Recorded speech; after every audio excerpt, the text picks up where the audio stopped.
13 শতকের কোনিয়া শহর। একজন মানুষ, বয়স 38। তিনি শহরের সবচেয়ে সম্মানিত আলেম, হাজার হাজার ছাত্রের শিক্ষক, শাসকদের পরামর্শদাতা। নাম জালাল উদ্দিন মোহাম্মদ বলখি। পৃথিবী তাকে চেনে শুধু একটি নামে, রুমি। তার জীবনে সব ছিল, জ্ঞান, খ্যাতি, সম্মান, শিষ্য, ক্ষমতা। কিন্তু একদিন এক অচেনা দরবেশ এসে দাঁড়ালেন তার সামনে। ছেঁড়া কালো আলখাল্লা, ধুলো মাখা পা, চোখে যেন দুই মহাসাগরের আগুন। তিনি রুমিকে মাত্র একটি প্রশ্ন করলেন। সেই একটি মাত্র প্রশ্নে রুমি অজ্ঞান হয়ে মাটিতে লুটিয়ে পড়লেন। যখন তার জ্ঞান ফিরল, তিনি আর আগের রুমি ছিলেন না। সেই দরবেশের নাম ছিল শামস তাবরিজি। আর সেই সাক্ষাৎ শুধু দুই মানুষের দেখা ছিল না, ছিল ইতিহাসের মোড় ঘোরানো একটি মুহূর্ত, যেখান থেকে জন্ম নিয়েছিল পৃথিবীর সবচেয়ে সুন্দর প্রেমের কবিতাগুলো। کتاب دل و جانم آتش عشق ندانستم। কিন্তু সেই প্রশ্নটি কি ছিল? দেখা হওয়ার আগে কি ঘটেছিল? আর কেন একজন মহাপণ্ডিত একজন পাগল দরবেশের কাছে সর্বস্ব বিলিয়ে দিলেন? প্রিয় শ্রোতা, রুমি আর শামস তাবরিজের সাক্ষাতের সেই ঘটনাটি শুরু থেকে শেষ পর্যন্ত আজ আপনাদের কাছে তুলে ধরব। 1244 সাল, আনাতোলিয়ার কোনিয়া শহর। তখন এই শহর ছিল সেলজুক সাম্রাজ্যের রাজধানী। জ্ঞান, সংস্কৃতি, শিল্প আর সুফিবাদের এক বড় কেন্দ্র। এই শহরে বাস করতেন মাওলানা জালাল উদ্দিন রুমি। তার বাবা বাহাউদ্দিন ওয়ালাদ ছিলেন একজন বিখ্যাত আলেম, যাকে মানুষ সুলতানুল ওলামা অর্থাৎ আলেমদের সুলতান নামে ডাকত। বাবার মৃত্যুর পর মাত্র 24 বছর বয়সে রুমি তার দায়িত্ব গ্রহণ করেন। রুমি ছিলেন অত্যন্ত জ্ঞানী মানুষ। তিনি ফিকহ, তাফসির, হাদিস ও দর্শন সব বিষয়ে দক্ষ ছিলেন। তার দরসে হাজার হাজার ছাত্র আসত। শাসকরাও তার পরামর্শ নিতেন। সমাজে তার খুবই সম্মান ছিল। বাইরে থেকে দেখলে তার জীবন ছিল পূর্ণ ও সফল, কিন্তু তার ভেতরে এক ধরনের শূন্যতা কাজ করত। তিনি জ্ঞান অর্জন করেছিলেন, কিন্তু সেই জ্ঞানের গভীর অর্থ বা আত্মিক স্বাদ যেন খুঁজে পাচ্ছিলেন না। রুমি নিজেই পরে বলেছিলেন, کتاب دل و جانم آتش عشق ندانستم। আমি অনেক কিছু জানতাম, কিন্তু ভালোবাসতে জানতাম না। তার জীবনে তখন এমন এক পরিবর্তনের দরকার ছিল, যা তাকে শুধু জ্ঞানী নয়, বরং আত্মার গভীরে পৌঁছানো একজন মানুষে পরিণত করবে। ঠিক সেই সময়ই যেন আসছিলেন এক রহস্যময় মানুষ, পূর্ব দিক থেকে ধুলো উড়িয়ে অজানা এক টানে। তার আগমন রুমির জীবনে এক বিশাল পরিবর্তনের সূচনা করে। এবার গল্পের অন্য প্রান্তে আসা যাক, যেখানে আলো একটু ম্লান, কিন্তু গল্পটা আরো গভীর। কয়েকশো মাইল দূরে তাবরিজ নামক এক শহরে জন্ম নিয়েছিলেন মোহাম্মদ ইবনে আলী তাবরিজি। পৃথিবী তাকে চিনত শামস তাবরিজি নামে। শামস মানে সূর্য। ছোটবেলা থেকেই শামস ছিলেন অদ্ভুত। আর 10টা শিশু যখন খেলত, তিনি তখন আসমানের দিকে তাকিয়ে থাকতেন। বাবা মা বলতেন, ছেলেটা পাগল। কিন্তু তিনি পাগল ছিলেন না। তিনি ছিলেন এক জ্বলন্ত হৃদয়ের মানুষ, যার ভেতরে আল্লাহ প্রেমের আগুন এমনভাবে জ্বলছিল যে কোনো জ্ঞান, কোনো মাদ্রাসা, কোনো শিক্ষক সেই তৃষ্ণা মেটাতে পারছিল না। তিনি একের পর এক সুফি শায়খের কাছে গিয়েছেন জ্ঞান ও সত্যের খোঁজে, কিন্তু কোথাও স্থির হতে পারেননি। তার অনুসন্ধান ছিল খুব গভীর, খুব তীব্র। তাই তিনি নিজেকে উড়ন্ত পাখি বলে ডাকতেন। তিনি শহর থেকে শহরে ঘুরে বেড়াতেন। কোথাও থাকতেন কয়েকদিন, কোথাও কয়েক মাস। থাকতেন সরাইখানায়, দরবেশদের বিশ্রাম ঘরে। সাথে ছিল শুধু একটি আলখাল্লা, একটি লাঠি আর একটি প্রার্থনা। হে আল্লাহ, তুমি কি এই পৃথিবীতে এমন কাউকে পাঠিয়েছ যে তোমার ভার বহন করতে পারবে? এমন কেউ যাকে আমি আমার ভেতরের সমুদ্র উজাড় করে দিতে পারবো? এক রাতে শামস একটি স্বপ্ন দেখলেন। স্বপ্নে একটি কণ্ঠ তাকে বলল, কোনিয়ায় যাও, সেখানে এমন একজন মানুষ আছেন যাকে তোমাকে জাগিয়ে তুলতে হবে। এই কথা শোনার পর শামস রওনা দিলেন। তিনি পায়ে হেঁটে দীর্ঘ পথ পাড়ি দিতে লাগলেন। কোথায় যাচ্ছেন, কাকে খুঁজছেন, সব পুরোপুরি জানতেন না। তবুও তিনি এক অজানা মানুষের খোঁজে যাত্রা শুরু করলেন। 1244 সালের 26 নভেম্বর, কোনিয়া শহরের এক সাধারণ দিন। শহরের মানুষ তখনও জানত না সেদিন ইতিহাসে এক বিশেষ ঘটনা ঘটতে চলেছে। সেদিন শামস তাবরেজি কোনিয়ায় প্রবেশ করেন। তিনি একটি সরাইখানায় ছোট একটি কক্ষ ভাড়া নেন। তারপর সেখানে বসে অপেক্ষা করতে থাকেন। তিনি অপেক্ষা করছিলেন এমন একজন মানুষের জন্য যাকে তিনি কখনো দেখেননি, কিন্তু মনে মনে বিশ্বাস করতেন একদিন তার সঙ্গে অবশ্যই দেখা হবে। সেই মানুষটিই ছিলেন রুমি, জালালউদ্দিন রুমি। অন্যদিকে শহরের আরেক পাশে রুমি সেদিন পাঠদান শেষ করে বাড়ি ফিরছিলেন। তার সামনে একটি খচ্চর চলছিল। খচ্চরের পিঠে বাঁধা ছিল অনেক মূল্যবান বই। সেগুলোর কিছু ছিল তার নিজের লেখা, আর কিছু ছিল বহুদিনের পড়াশোনা ও গবেষণার বই। রুমির পাশে তার শিষ্যরা হাঁটছিল। সবাই খুব সম্মান নিয়ে নীরবে তার সঙ্গে চলছিল। রাস্তায় মানুষ রুমিকে দেখে থেমে যাচ্ছিল এবং সম্মান জানাচ্ছিল। ঠিক সেই সময় ভাগ্য তাদের দুজনকে মুখোমুখি করার প্রস্তুতি নিচ্ছিল। ঠিক তখন ক্লান্ত রুমি একটি ঝর্ণার পাশে বসেছিলেন। তার সামনে ছিল প্রিয় কিছু বই ও মূল্যবান পাণ্ডুলিপি।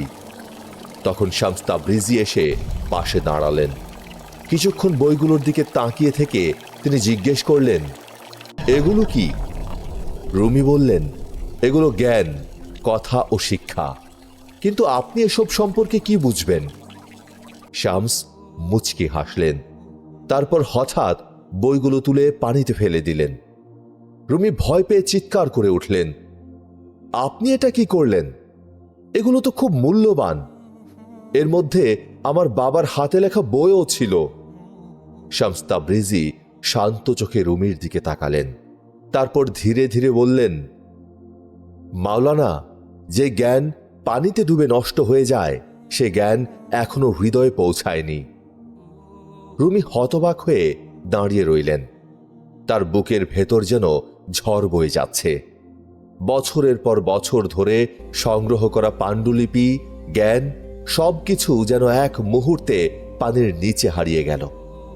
কিন্তু ঠিক তখনই ঘটল এক বিস্ময়কর ঘটনা। শামস পানির ভেতর হাত ঢুকিয়ে একে একে সব বই তুলে আনলেন। রুমি অবাক হয়ে দেখলেন কোনো বই ভেজেনি, একটি পাতাও পানির ছোঁয়া পায়নি। কাঁপা কণ্ঠে রুমি বললেন, এ কেমন রহস্য? শামস মৃদু হেসে উত্তর দিলেন, এ সেই আগুন যা বইয়ে লেখা যায় না। এ সেই জ্ঞান যা শুধু হৃদয় দিয়ে অনুভব করতে হয়। সেদিন থেকেই রুমির জীবনের মোড় ঘুরে যায়। একজন প্রখ্যাত আলেম থেকে তিনি হয়ে ওঠেন প্রেম, আত্মা আর আল্লাহর ইশকের কবি। সেই মুহূর্তেই যেন রুমির অন্তরের দরজা খুলে গেল।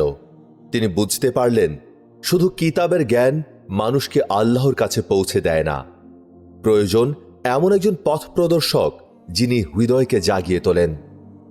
সেদিনের পর থেকে বদলে যেতে লাগলো রুমির পুরো জীবন। যিনি ছিলেন একজন বিখ্যাত আলেম ও শিক্ষক, তিনি পরিণত হলেন প্রেম, আধ্যাত্মিকতা ও আল্লাহর ইশকের কবিতে। আর সেই রহস্যময় মানুষটি ছিলেন শামস তাবরেজি, যার এক স্পর্শেই বদলে গিয়েছিল ইতিহাসের অন্যতম শ্রেষ্ঠ সুফির জীবন। সেই দিনের পর রুমি আর রুমি রইলেন না। রুমি শামসকে সরাইখানা থেকে নিজের বাড়িতে নিয়ে এলেন। তারপর 40 দিন, কেউ কেউ বলেন 40 দিনেরও বেশি তারা একটি কক্ষে বন্দী রইলেন। ভেতরে কি কথা হলো কেউ জানে না। কোনো সাক্ষী নেই, কোনো লিপিকার নেই, শুধু ফিসফিসানি। কখনো কান্নার শব্দ, কখনো হাসির শব্দ, কখনো গভীর নীরবতা। যখন সেই দরজা খুলল, যে রুমি বের হলেন, তিনি সম্পূর্ণ ভিন্ন এক মানুষ। যে রুমি বই পড়ে সময় কাটাতেন, তিনি এখন গান গান। যে রুমি শুধু দরজ দিতেন, তিনি এখন নাচতে শুরু করেছেন। যে রুমি শুধু আরবিতে কথা বলতেন, তার মুখ থেকে এখন ফার্সি কবিতা ঝরে পড়ছে, এমন কবিতা যা পৃথিবী আগে কখনো শোনেনি। শিষ্যরা হতবাক, শহরের মানুষ রেগে গেল। তারা বলতে লাগলো, কোন পাগল এসে আমাদের মাওলানাকে পাগল করে দিল? রুমি তখন একেবারে অন্য এক অবস্থায় ছিলেন। তিনি যেন নিজের ভেতরের এক নতুন জগতে কথা বলছিলেন।